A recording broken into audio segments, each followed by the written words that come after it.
Now, what were you doing 10 years ago? Here's a reminder with the help of a familiar face.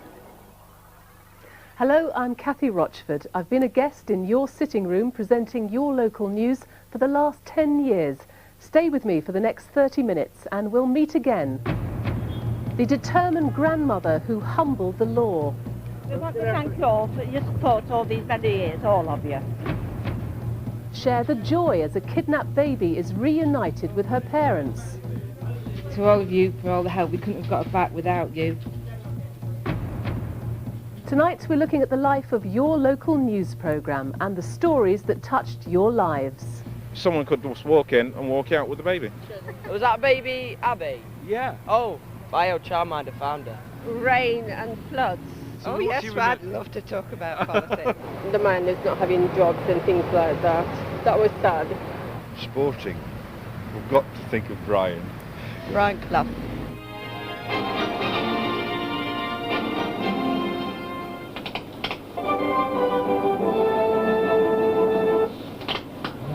Kevin, I see you've changed the order slightly. Dominic Heel has just joined the region's most popular nightly news programme. He's getting ready to bring you BBC East Midlands Today. Hi. Sorry to bother you. That's all right, come in. I just need to know how The digital technology at his disposal is the envy of many broadcasters, but 10 years ago things were very different. Well, this takes me back. This is where the BBC began broadcasting its news service for the East Midlands back in the 1970s. This is Wilson House on Derby Road in Nottingham, and we used to share this building with the charity shop behind me and the probation service up on the top floor. And I can tell you that the facilities left an awful lot to be desired. My one abiding memory is that when the programme was going out, you couldn't flush the toilet in the ladies' loo because you could hear it in the studio. Well, thank goodness those days are gone. Good evening again from the East Midlands. A 16-year-old youth appeared in court today. The tiny studio was little more than a technical broom cupboard. It provided between 3 and 7 minutes of local news which was broadcast to the East Midlands by the Waltham transmitter. The rest of the half-hour programme came from Birmingham. That was fine as long as nothing big happened. The first pictures of the devastation filmed just a few minutes after the crash. Amateur cameraman Jeff Gill had heard the crippled aircraft roar over his house and smash onto the embankment.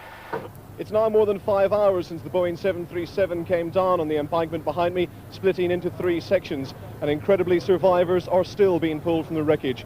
It was a terrible disaster to cover and people were very upset by it, but I think what it proved was that despite the facilities we were working within, we could deliver the quality and at the time that people wanted, and we did a good job, and we did the same job that anyone would have done anywhere throughout the country, and yet we were doing it above the Save the Children offices and by the probation service, and I think people saw that we needed something better to operate from.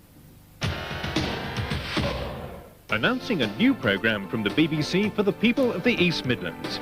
From next month, East Midlands Today will report the news from every corner of the region.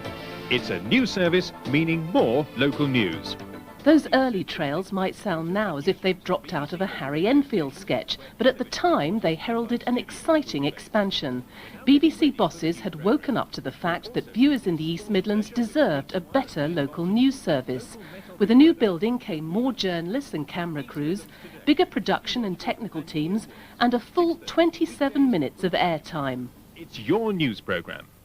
There are a lot of people who were perhaps suspicious of the idea that East Midlands could fill half an hour. I think it was something like, you'll never fill half an hour. Well, that was the first 10 years of East Midlands Today. Thank you for sharing it with us. And whatever the news in the future, see it with us if you can. Good night.